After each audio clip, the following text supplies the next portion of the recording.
My guest is John Fitzgerald. He's the author of Filmmaking for Change. There's the book. He's been the festival director at the American Film Institute, and at Cause Pictures, he produced and directed a handful of documentaries. His website is causecinema.com. Welcome to the show. Happy to be here. So I invited you on because I care a lot about making change happen, and I really believe that movies are an incredibly powerful way that that kind of change can happen. Mm-hmm. I've been involved in story in the past, and the reason that we got connected is because I have been connected with your publisher, Michael Weiss Publications, for at least 15 years. And I used to run a conference, StoryCon, on the art, science, and application of story that I ran for 6 years. And so I think it's really exciting that there is actually a book out that teaches people how to make movies with the goal of changing things. I think that's great. How did you get there? It's funny. I actually did a panel at a film festival. I was showing a movie, I guess, about 6 years ago. And Michael was on the panel with me. And we were walking back to the hotel. And it had dawned on me that I'd read a lot of his books as well. I'd used a couple of them in the writing of screenplays and story structure. That's Michael Weiss Publications. Yeah, correct. And I said to him, I wonder, you guys haven't done anything around the world of social impact filmmaking, right? And he said, no, we haven't. I said, so how would that look if you were to do something along these lines? Like, what would one need to present to you to consider it?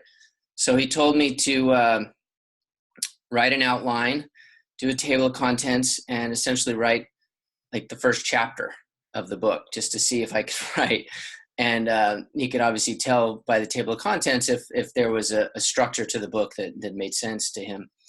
And, cut to 2 months later, and we had a deal. So it was pretty straightforward. I again, because I had used a number of his books in my writing, I was very familiar with Myth in the Movies and some of the books that talk about structure, and Joseph Campbell's 12 Stages of the Journey, which I used when I made my films. So that was kind of the driving force. I was becoming, after directing festivals for many years, I'd seen hundreds, if not thousands, actually thousands of movies in the time before I met Michael. And I had kind of gravitated toward what I call social impact filmmaking, or with some social relevance to them. I had made one documentary. I think by the time I'd met him, I was on my third. But after making my first documentary, I decided that this was the way I wanted to go with my career. And what was interesting about this book was that I felt like it kind of lowered the barrier to entry, because if you think about trying to break into the Hollywood studio system, it's really complicated, and you need a lot of luck, and you need to know the right people. And even if you know all the right people, I had sold scripts to some pretty big players, and they still hadn't gotten made. It's just too complex, too complicated. And the stars have to be aligned in a way. And I felt like if you could make documentaries, but you could make it more interesting. And we were entering kind of the golden age of documentary, where more and more audiences were becoming aware of documentary. They were winning all the awards at film festivals, generating all the buzz.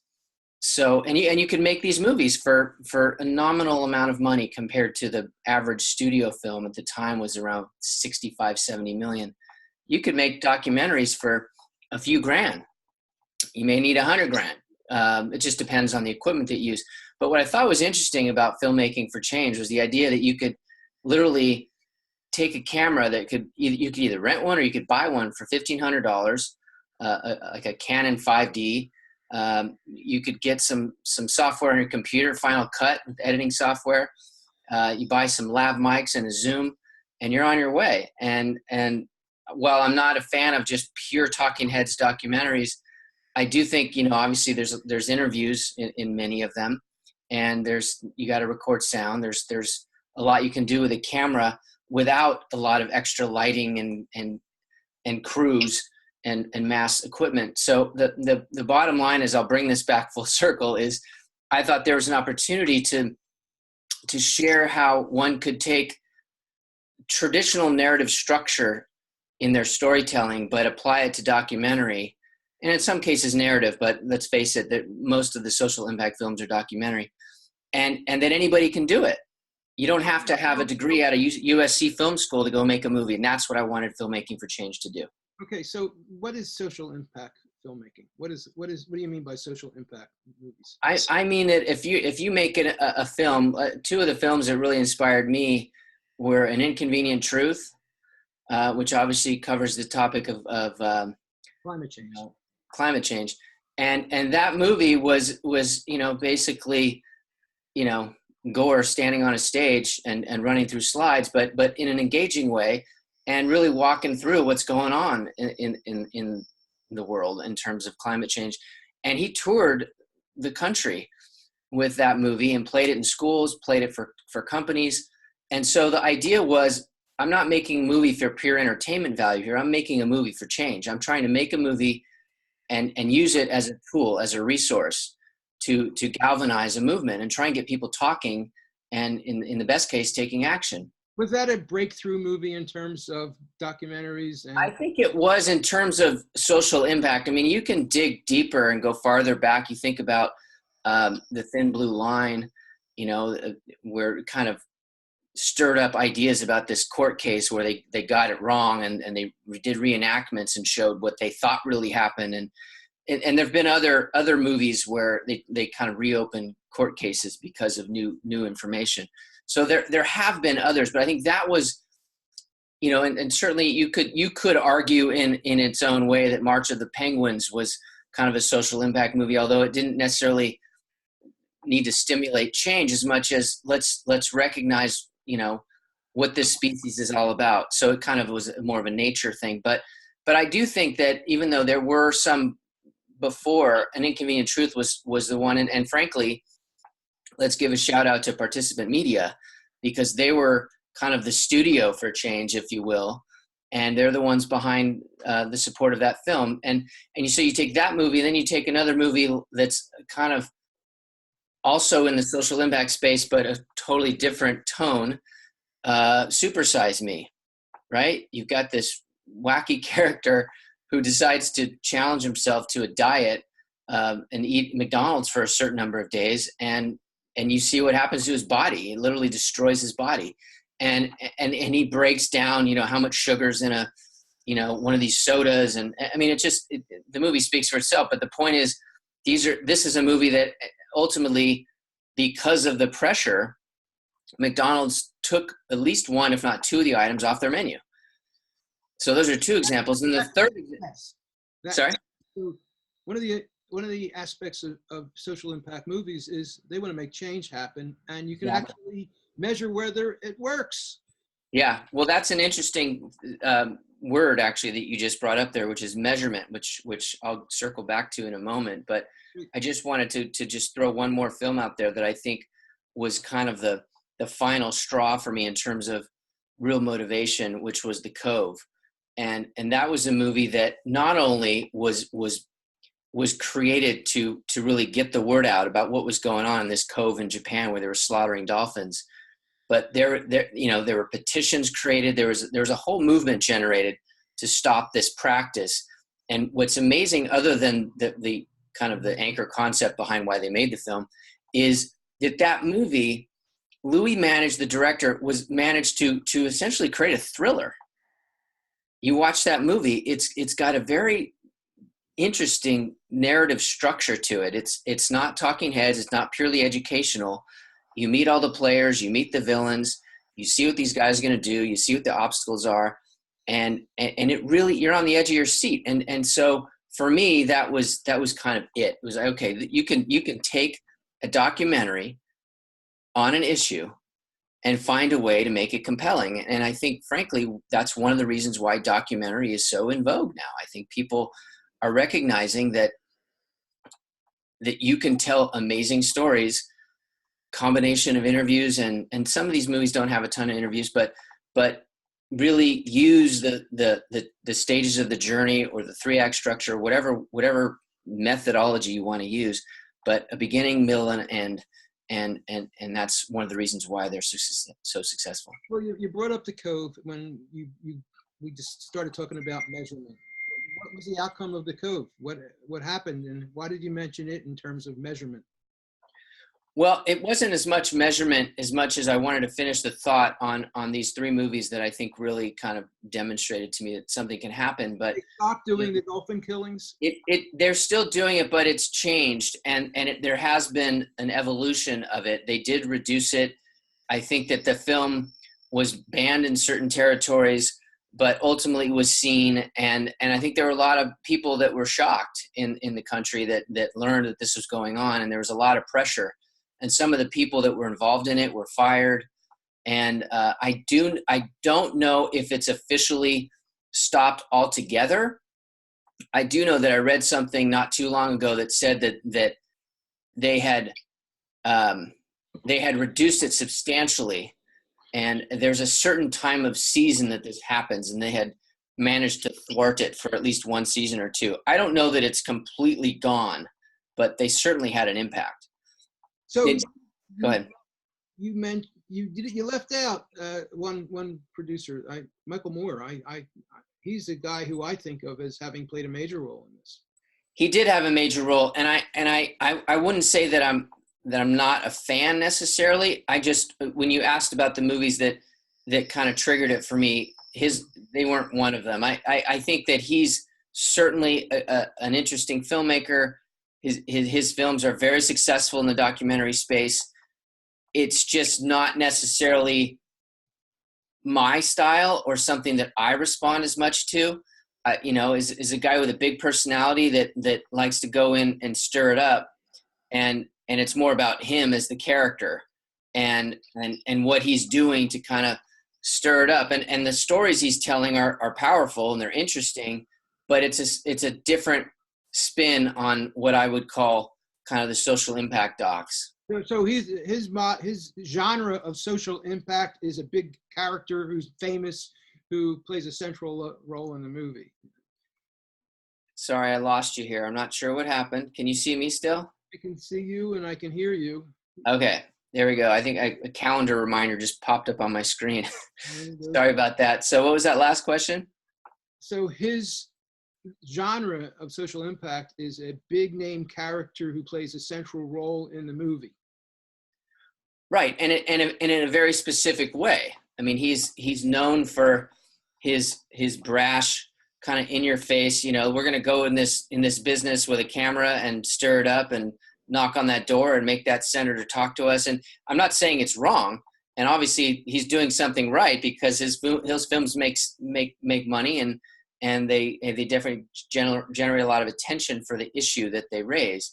I'm just saying personally, I go the other way, more the 3-act structure, thinking more about narrative structure, thinking more about the visuals and not so much following him around. And the other side of it is you're writing a book of filmmaking for change that hopefully inspires and helps people to create movies that they can afford to make and that are able to make. And to have a big name like Michael Moore changes a lot. And if you can get somebody like Leonardo DiCaprio or Robert Redford or somebody who's famous for environmental caring and things like that, that's great, but that's not something that's the average person may be able to do. So you start the book talking about the history of movies and within the context of social impact. Why don't you give us a little bit of a background on that? I mean, the movies have been around for 100 years. Right. Well, I think, I don't know about you, but I remember when I was in elementary school, there were the occasional short films that the teachers would put on, and they'd bring the projector and they'd put the big reel on there and they'd kind of fire it up. And I remember seeing 2 or 3 movies that to this day, I have kind of the visceral and visual memory of seeing these projects, and they were all educational. And then you think back to kind of longer form documentaries like Nanook of the North or High School by Wiseman. I mean, there have been some pretty successful, what I would call educational documentaries that were made way back in the day before documentaries were all the rage. By the way, High School, It was my school when I was there. Wow, Yeah. that's crazy. And it was banned in Philadelphia, where I Really? went to school for decades. Wow. And you mentioned how some movies are banned. I actually think that there ought to be an award for, I think that's a badge of honor when a movie gets banned, right? That means you stirred it up successfully.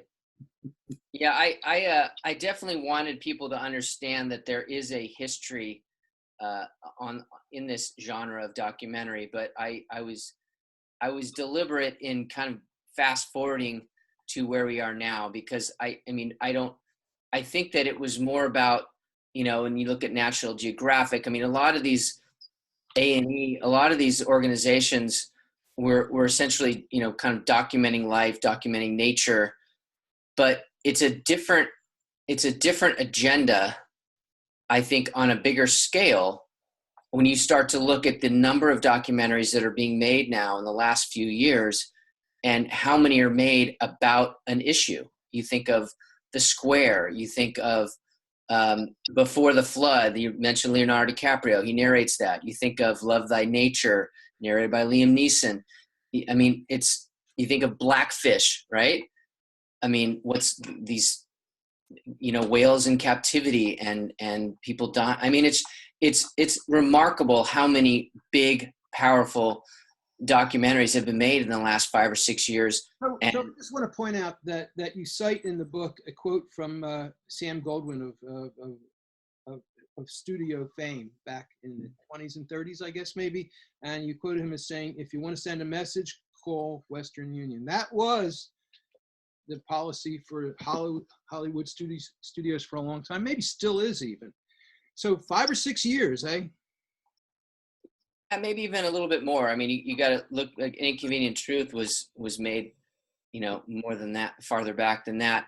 But my point with some of those Sam Goldwyn quotes was that, that they like to say that, but if you looked at the films that were doing really well in that era, this is pre-Star Wars, pre-Batman, pre-Jaws. There were books, there were movies based on books for the most part that had some social relevance to them.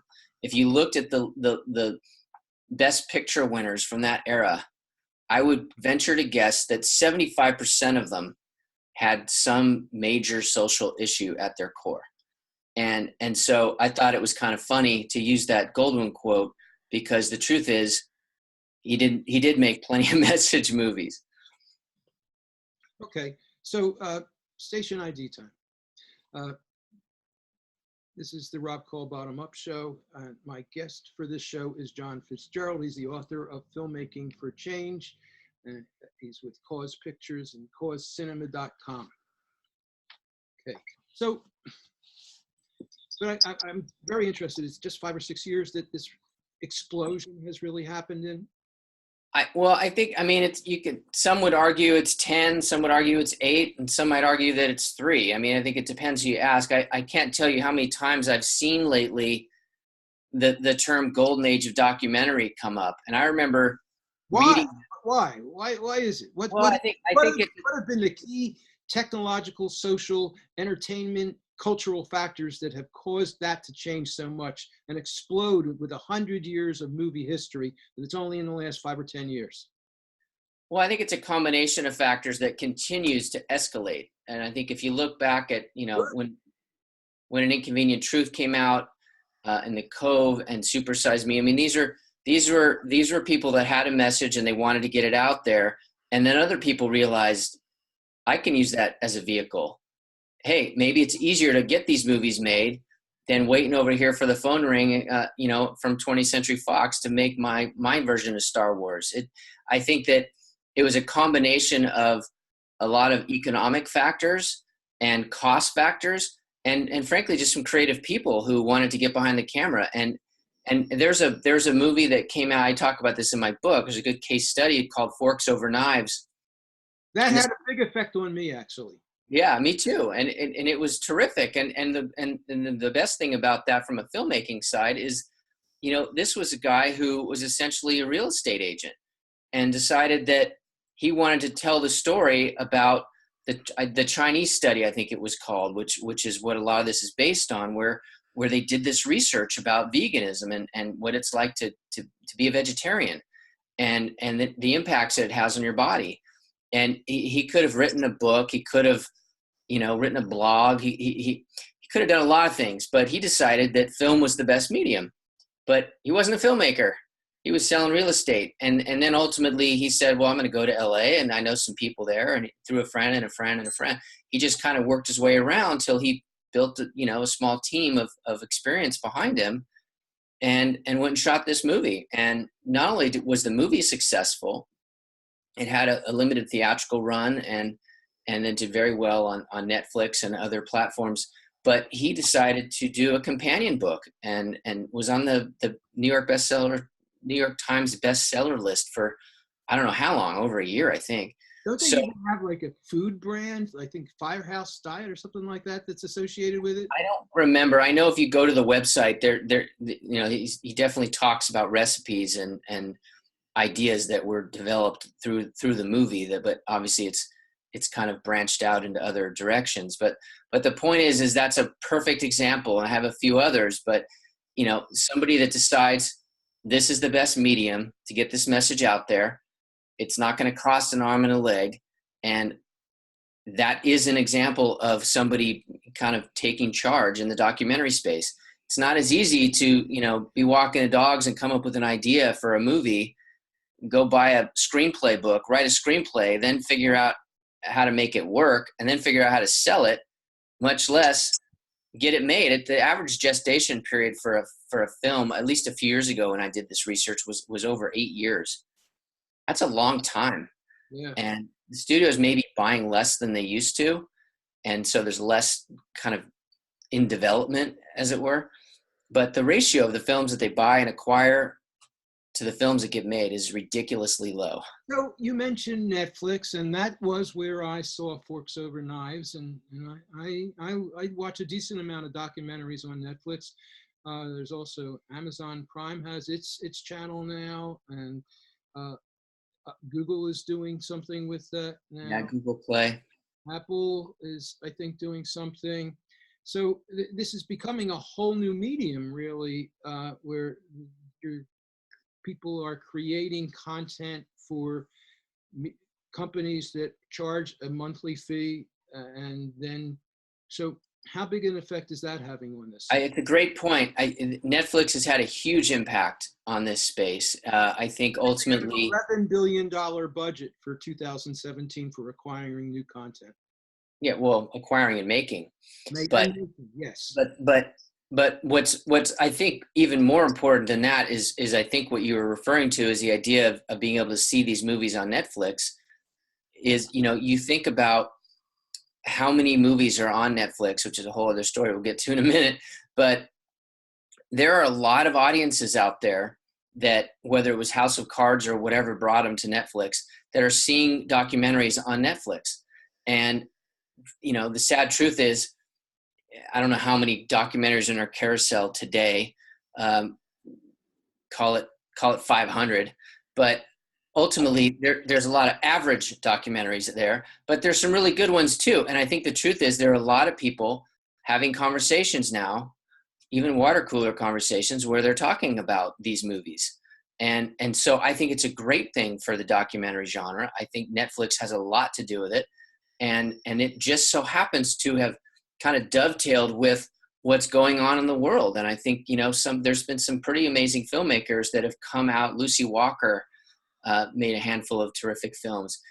She talks about the idea that, people want to see stories that they can connect to about the world around them.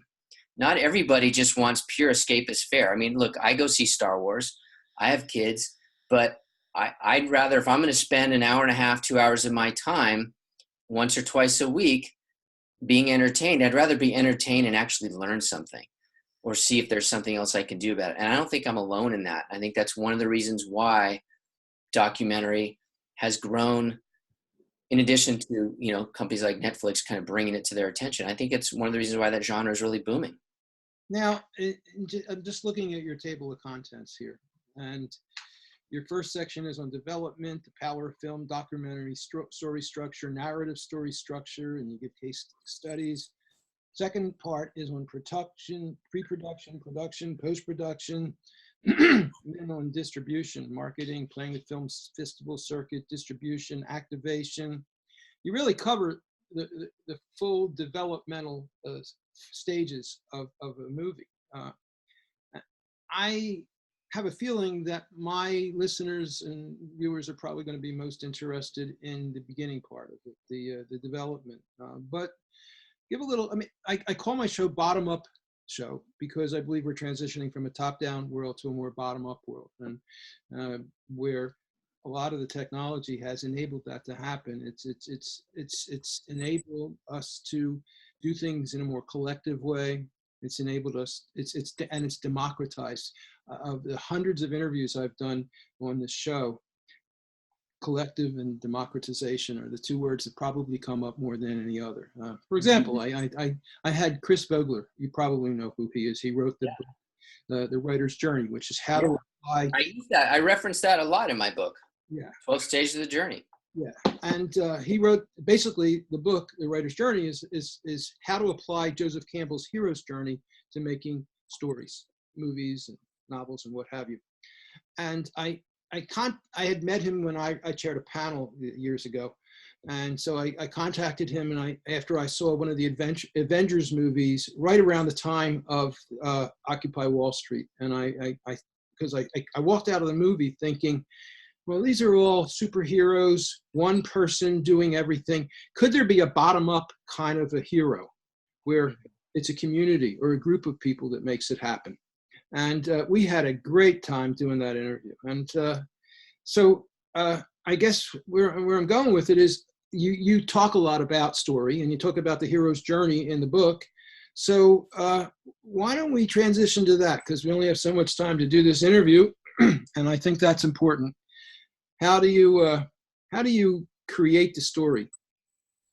Well, I was trying to find the graph in my copy of the book here, but I just wanted to just support your Vogler concept there, because there is I literally have the 12 stages of the journey from his book in my book in the resource section, because I think, there you go. Thank you.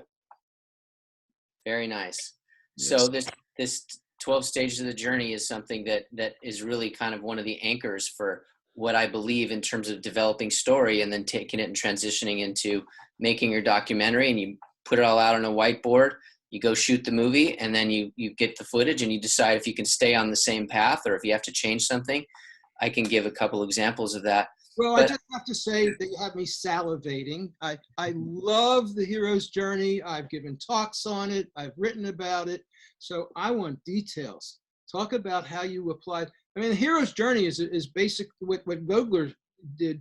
He got famous with it because he used the hero's journey to help create the Lion King movie. And he consulted with Disney, and he put together a literally mimeographed copy of some notes. And that turned into one of the best-selling books on writing and that's out there, period. And the hero's journey is basically this idea of how people go through change, really. They start in a regular world, and they get a call, and then they have to cross the threshold where they encounter threshold guardians, and they become reborn. They end up on the road. They have to go through conflict. They have to encounter the goddess and the father, and have the apotheosis, which is a kind of a meeting with a higher power, and then they have to return back to where they started from.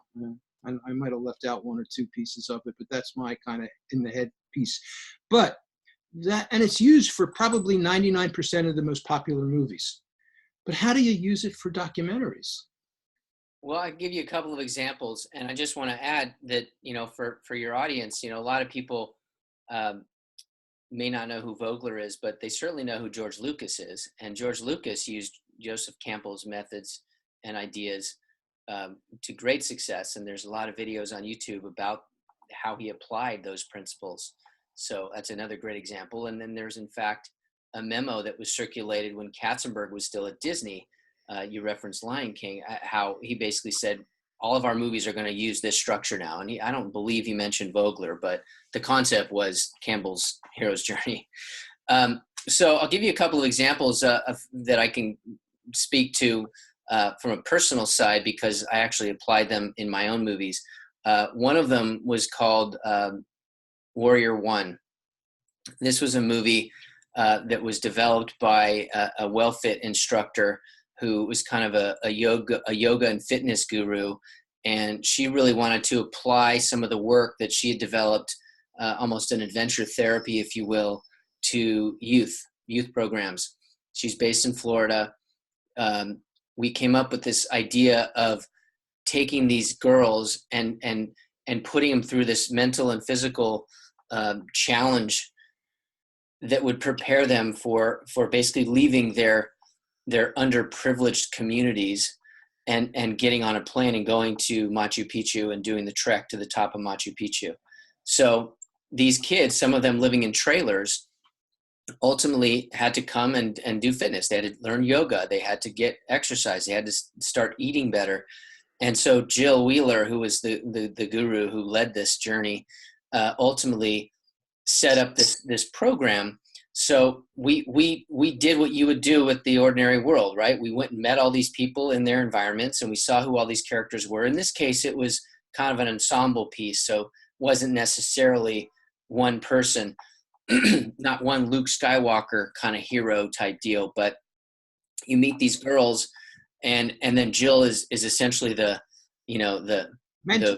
yeah, she's the mentor, she's the Yoda, she's the Obi-Wan, she's the one that kind of guides these kids.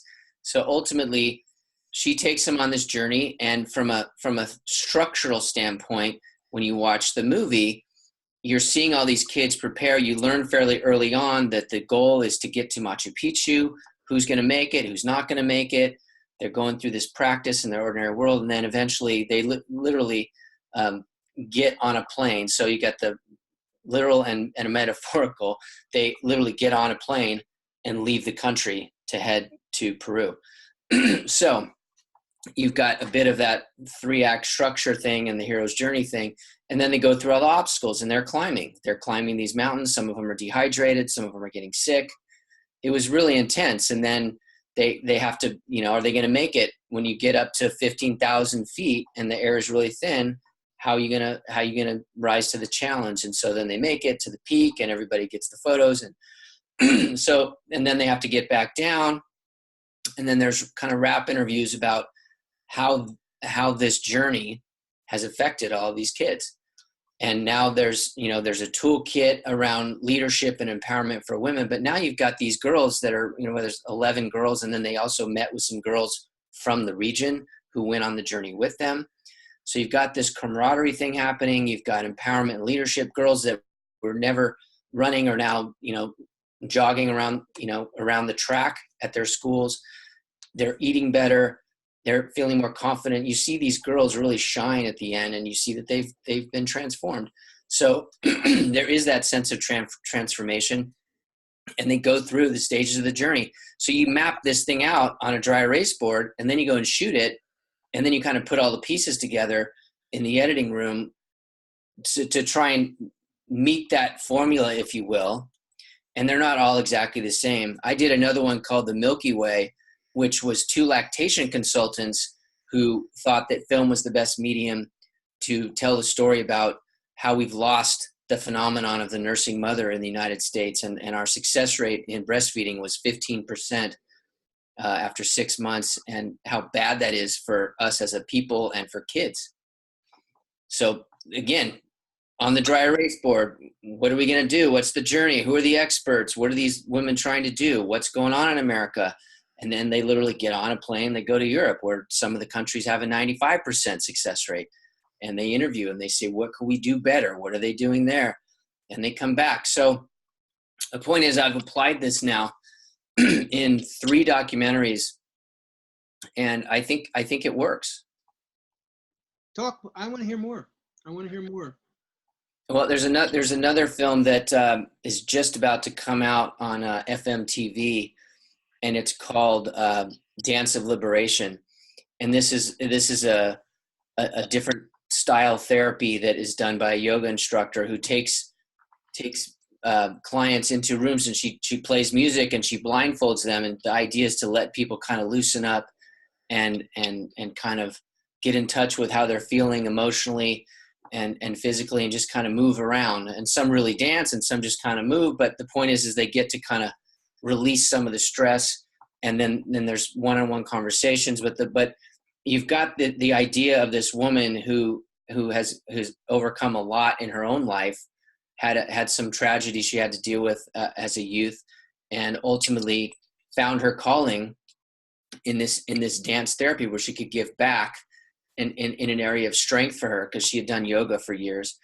And she decides that in order for her to be her, her best self and really give as much as she can to the world, that she had to kind of solve some of her own riddles.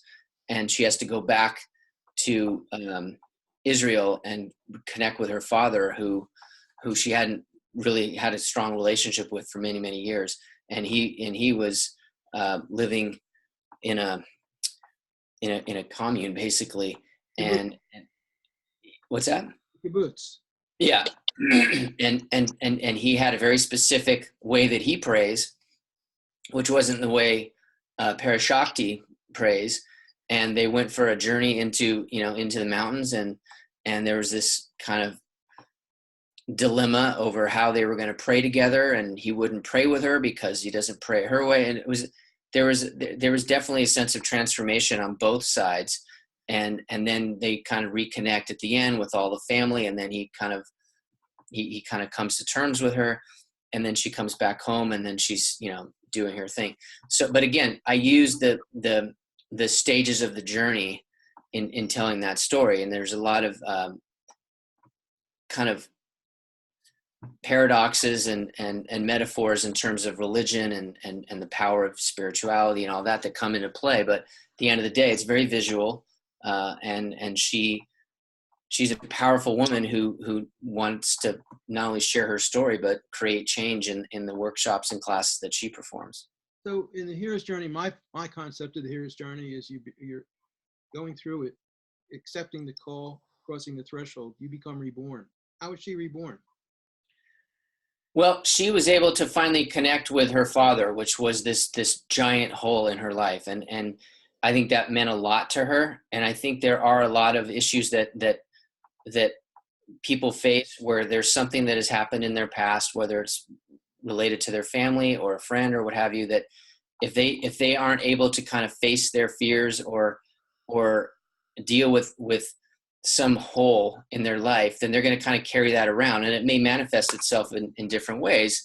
But I think that it definitely holds you back, whether you're successful in your career, but you're emotionally stale, or there's a lot of different ways it can come out. But I think that people have to be willing to face their fears and face their demons, as it were. And that was a theme of another film that I did called The Highest Pass. This is one that has won a few awards. About that in a moment. Another station ID here. You're listening to the Rob Call Bottom Up Show. And my guest for this show is John Fitzgerald. He's the author of Filmmaking for Change. He's been the festival director at the American Film Institute. He's produced and directed a handful of documentaries associated with Cause Pictures, and his website is causecinema.com. What's the film that you were just talking about? Yeah, so I'll just tell you real quick, just the last one on this example of the hero's journey. There's a gentleman that came to me with this idea that he wanted to go and ride with his guru on motorcycles up into the highest motorable roads in India. It's called the Highest Pass. And his guru is kind of a Ray-Ban wearing Indian yogi who wanted to ride a motorcycle up to this highest road. And he was determined to take a team with him. And he was kind of the mentor, if you will, to this character, Adam, who was, based here in the States and had met him on a I don't know, some kind of a retreat at some point, became his guru. But Adam didn't ride a motorcycle, so he had to get lessons. And the other kicker is that when you're born in India, especially in the religion that he was part of, you're given I'm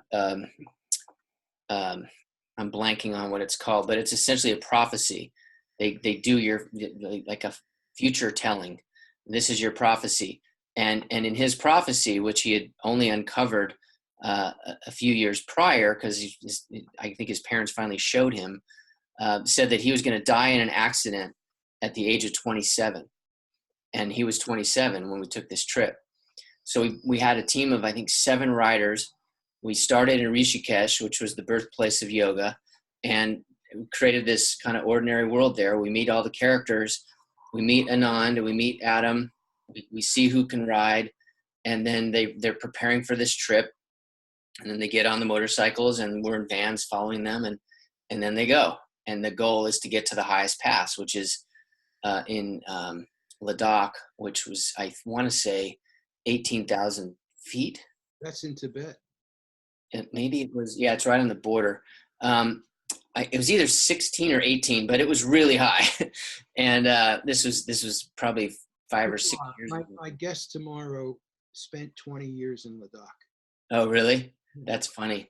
Well, they'll appreciate this movie. There's a lot of beautiful footage there. We had 8 cameras, and these guys were wearing GoPros on their helmets, and just amazing footage.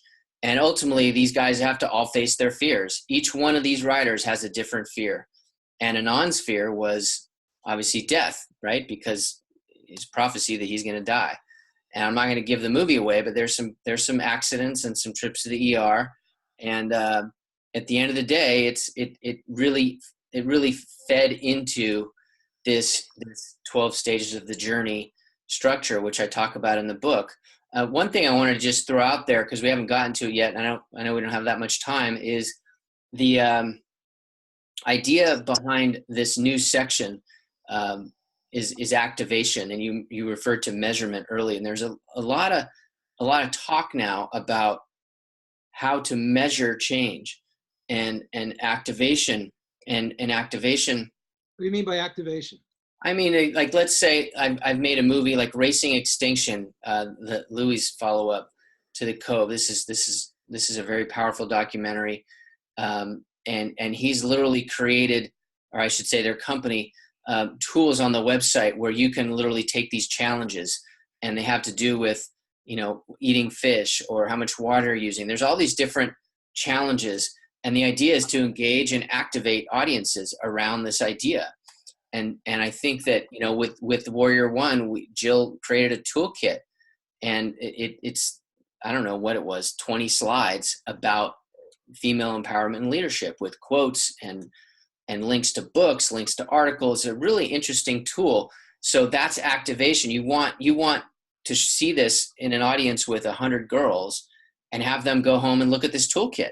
Okay, so let me just kind of interrupt a little bit here, because what I'm hearing is you're talking about ancillary peripheral content and tools and ways for the audience to go beyond the film, to engage, connect, and participate in making the change happen. Is that what you're talking about? Yeah, take action, and it's a different case for each movie, right? Jill's movie was about empowering girls, so it's a big victory for her if she shows this in a school, and you've got 100 girls now that are a little more inspired or a little more motivated to, whether it's do better in school or eat better or exercise more or have more confidence, and you can use this toolkit to really help you. Okay, I want to, because we only have a little bit more time, so I call this the bottom-up show, and what I'm hearing here is about bottom-up stuff. What I'm hearing is making a movie that is designed to be used to reach out to people, to be used in connection with additional materials, web content, and educational content, so it's part of the plan of the movie itself to make it interdependent, to make it cooperative, to make it something that, in the goal of having social impact, it enables and empowers people and inspires them. Absolutely. And I think what's important that everybody understands is that it's different for each project. The highest pass was not necessarily to make people take action as much as to engage with the story and perhaps think about some of their fears. So I don't know that they're going to take action on that particular movie other than just be inspired by what they experienced. Whereas with the Cove, there was action to sign a petition. The action around racing extinction is a little different. You take these challenges. A lot of movies, it's make a donation. You want to save the tigers, make a donation. So each film has its own sense of action, and there are companies. The Lear Center is doing amazing work at USC. They're measuring, and I think the participants doing this as well. They're measuring change. So how do you measure change? Well, each of these movies has its own barometer, and they have to come up with. They're given a pretty substantial grant. They have to come up with the tool set to measure this change. How many people were impacted by Food Inc.? How do you measure that? You have to have seen the movie, right? And if you've seen the movie, what did you do about it? So some movies are easier to measure than others. With Breastfeeding in America, in 3 years' time, we do a survey from all the women that have seen this movie, and some of them hopefully saw it as new mothers. Did it change their behaviors? If we have artwork showcasing, breastfeeding in public, or statues, and it's more visible, will that have an impact? Some would say it would. So every one of these movies has its own tool set, its own way to take action. You just lost company that I have. I'm not sure if it's mine or yours. Hope for change that people are making. I'm losing you. Are you there? Help people find these movies. Wait. I had an unstable internet for a minute there, so I lost you for about 30 seconds.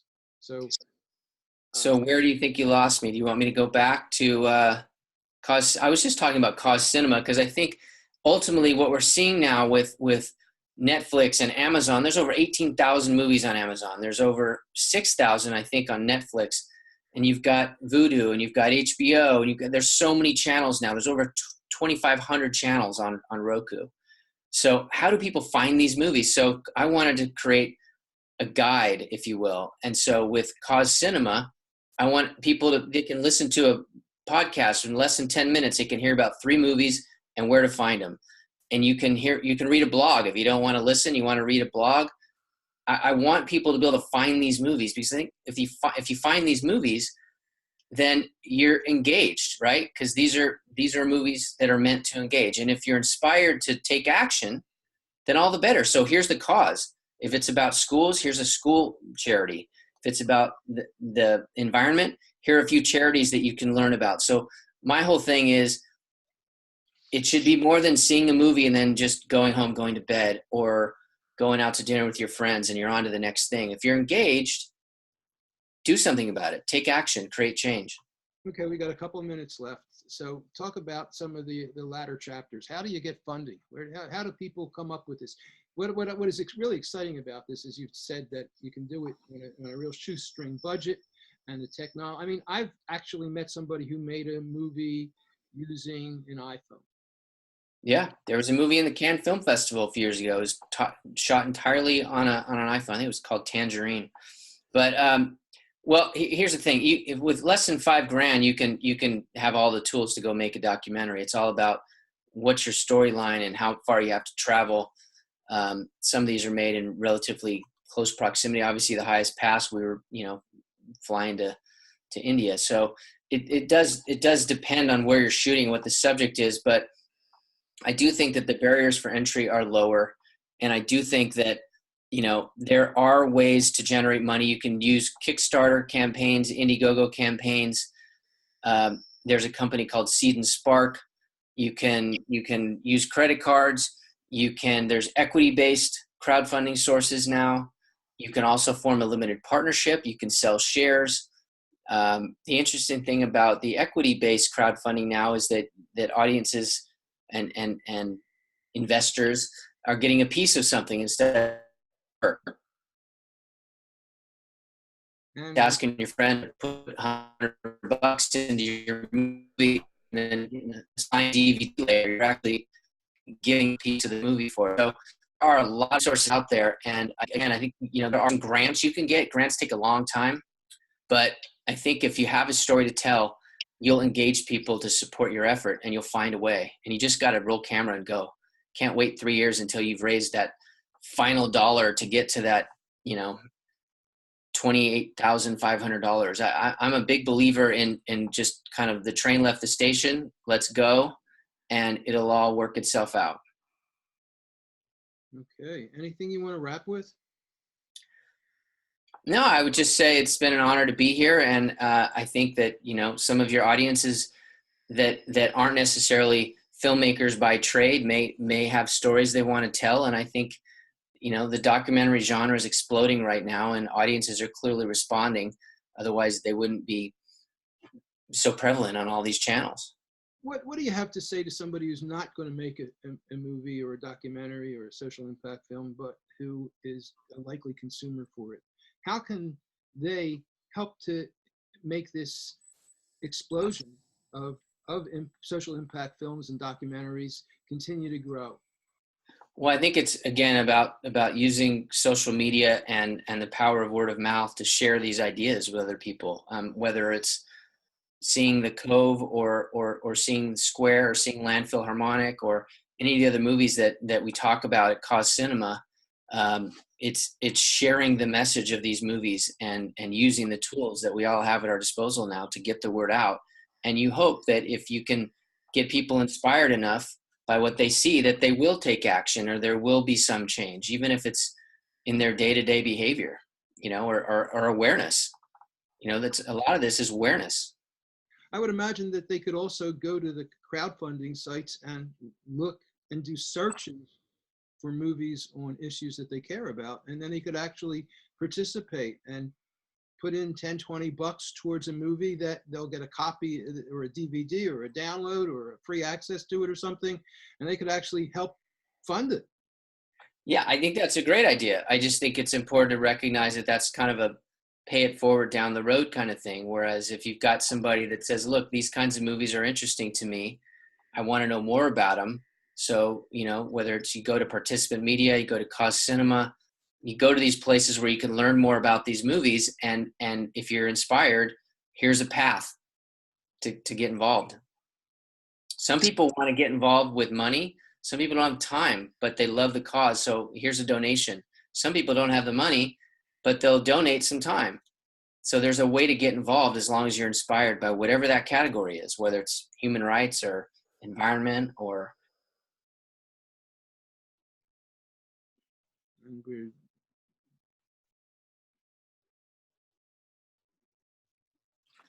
I think I'm losing you here. I think, are we having an internet problem?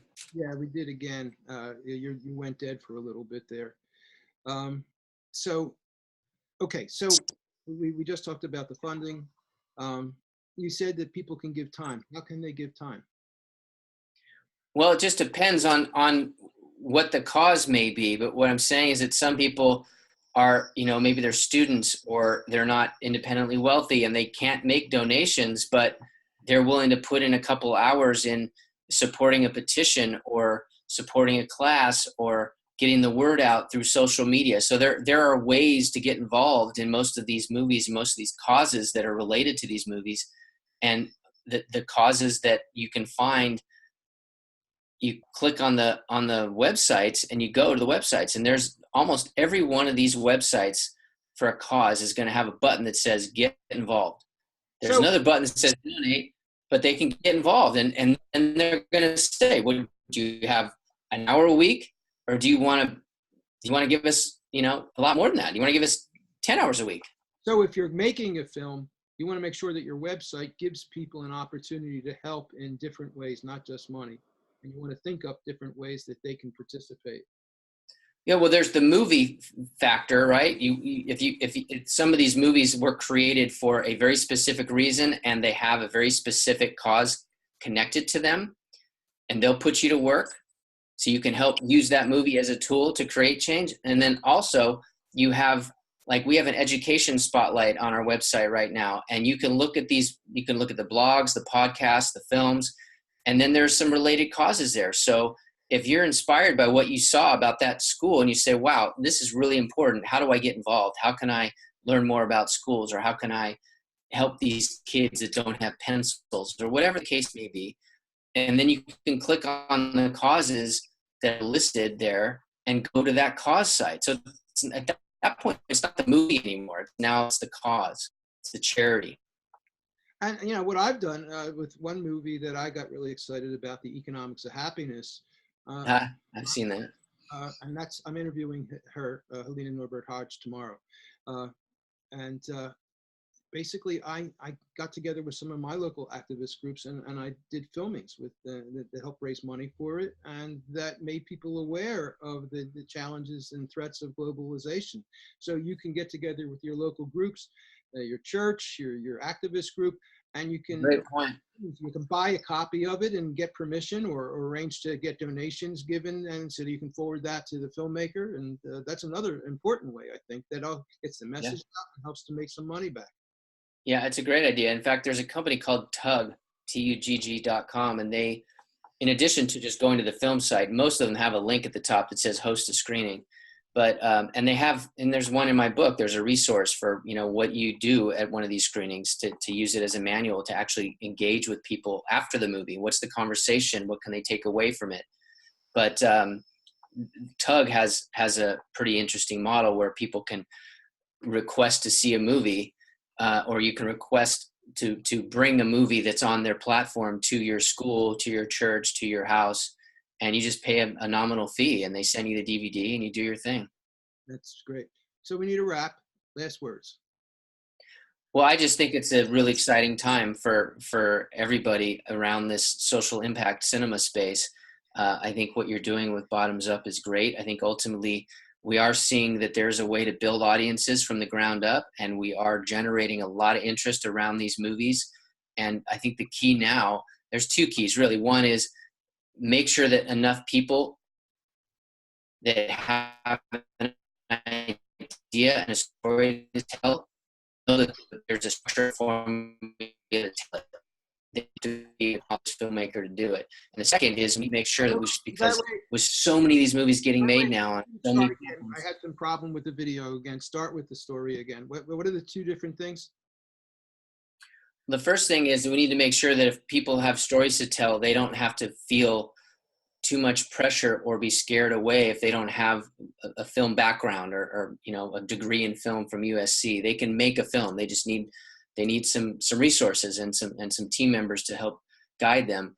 And the second thing is that we need to help spread the word about these movies far and wide, because there's some amazing movies out there, but with whatever it is, 15,000 movies on some of these platforms, people don't know where to find them. And hopefully with Cause Cinema and other resources, we can guide people to these amazing movies that can create change.